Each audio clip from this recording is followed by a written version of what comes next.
Welcome to Friday Night Sports Extra Ref Night. Now I know the stripes just aren't that flattering, I got to be honest with you. And now I know why when we go out there, refs always say, get my good side. So, Darren, get my good side. Alyssa, Charleston, Keith, so Friday Night Sports Extra, your first ref night, what do you think? First ref night, I'm pumped. I'm excited. I'm warming up. I'm realizing how important that is. It's cold out there. You got to stay warm, otherwise you're going to cramp up and get injured. Yeah, I'm sure you're so out of shape that you're gonna cramp up. Now, we poke a lot of fun at referees over the years, and for good reason. They deserve everything that we give them. But remember, without the refs, there are no football games. They don't get paid a lot of money. We appreciate the work that they put in every year because we enjoy going to all these high school football games. I know they get booed a lot.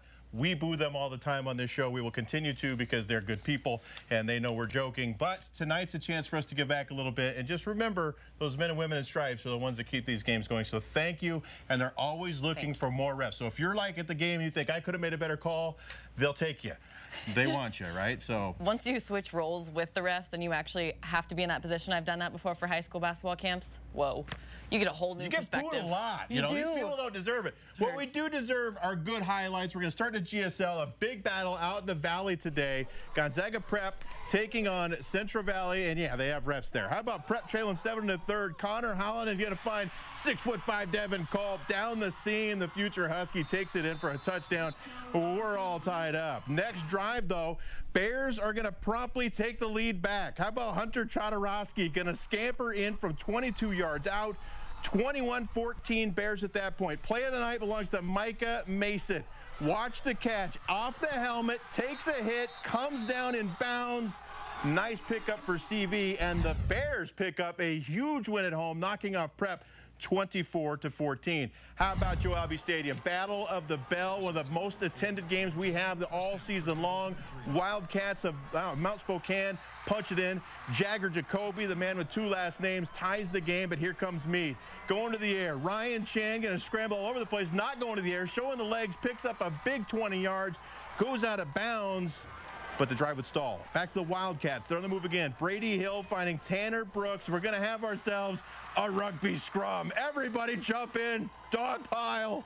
Cats looking to finish it off, but Hill going to get picked off by Joe Heitman. Meade with a nice return, looking to capitalize in the big rivalry game. But Chan is sacked by Ryan Alm. A lot of defense in this game, a lot of rivalry, a lot of nastiness. And it's Meade that takes home the Battle of the Bell, one of the best rivalries we have in the entire state, 24-19. Back out to the Valley we go. U-High, yep, more refs. Get used to that. U-High in the first quarter. Terrell Sanders looking like Dion out of the backfield, one of the faster guys we cover. Big hit at the end of it, takes it inside the 5, and if he gets you down to the doorstep, you might as well let him open the door. Sanders following the big offensive line into the end zone. And Titans are up 7-0. We got to show some defense tonight as well. Rodgers going to go all huck-it-chuck at football, but Zach May is there to break it up. Titans at home. A big win, 47-0.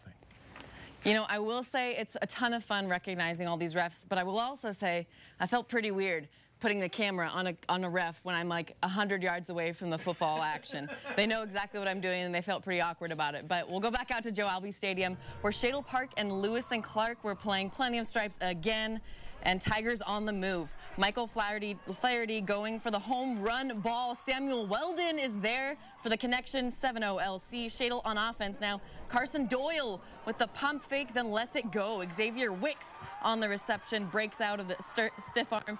Big gain, but the drive would stall. And Tigers on the attack once more. Flaherty goes over the middle to Xavier Gilroy. He's about to go down, so he pitches it back to 63. There is no number 63 on the roster. We'll call him Big Bear. Big Bear with a nice pickup. Back to Shadle Park. Give it up to the man. Wicks again. He punches it in. LC wins this one 28-14 over Shadle. And where Farris and LC last night got the point straight from the ref. High school football. Saxon's on the move. Kwame Kadir on the rollout, but big Scott France is there for the sack for North Central. Farris drive stalls on this one. They are forced to punt, but there's a fumble on the return, scooped up by Evan GM. Saxons in business. That one led to a touchdown for them. Second quarter, Saxons driving again. Coeur swings it out to Connor Boyd. He turns it up the sideline. Nice gain for the first down. That gets him fired up, but they can't punch it in. Coeur with the scramble up the middle, but Quantavious Mason is there for the stop. Time runs out in the half. All defense after the break. Farris holds on to win this one 7-0. I got to tell you, I don't remember the last time I was more disappointed. We did not have a number on a roster. 63 for LC. Offensive linemen never get praise. He gets to carry the ball. We don't have him on the roster, so Big Bear, great play. You might see him coming up a little bit later in Plays of the Week. Let's head over the border. North Idaho we go, where you got to make sure you stretch. That's all you got to do. Coeur d'Alene and Lewiston. How about Lewiston going to throw the ball on the first play of the game, and it turns out to be a bad idea because Caleb Bagerly is there for the pick six for the Vikings of Coeur d'Alene. Lewiston, though, is going to answer through the air. Huge play. Tyson Wallace finds Kyle Alford, and he's giggity, almost gone. Gets caught inside the 5. They would score. But here we go back to Coeur d'Alene. Colson Yankoff, we know about him, looking for someone to throw to. Finally finds his guy. That's Sam Matheson. Coeur d'Alene doing what Coeur d'Alene does, and that's scoring a heck of a lot of points. 55-18, your final. Well, I'm going to divulge a little personal info. I played overseas basketball in Luxembourg, and I will say the hardest argument I've ever had with a ref was trying to speak French. He was trying to explain his reasoning to me in French. So refs, if you ever have a problem, just speak a different language and it resolves the problem completely. We're back out to going out to Post Falls and Lake City tonight. Partway through the second quarter, Post Falls gets a nice third down conversion from running back Quinn Bennett. And later on in that drive, we'll keep going. Jake Pennings grabbing the quick pass for the TD. Quick hands there. Trojans then up 27-14. Lake City comes back with an even bigger third down conversion. They charge forward for the first. It's a team effort. Teamwork makes the dream work. But it's all for naught. When this happens, an unfortunate fumble that gives Post Falls the ball back. Colton Kazmerzak. Wow, that's a Russian one. Lots of consonants. Picking that one up.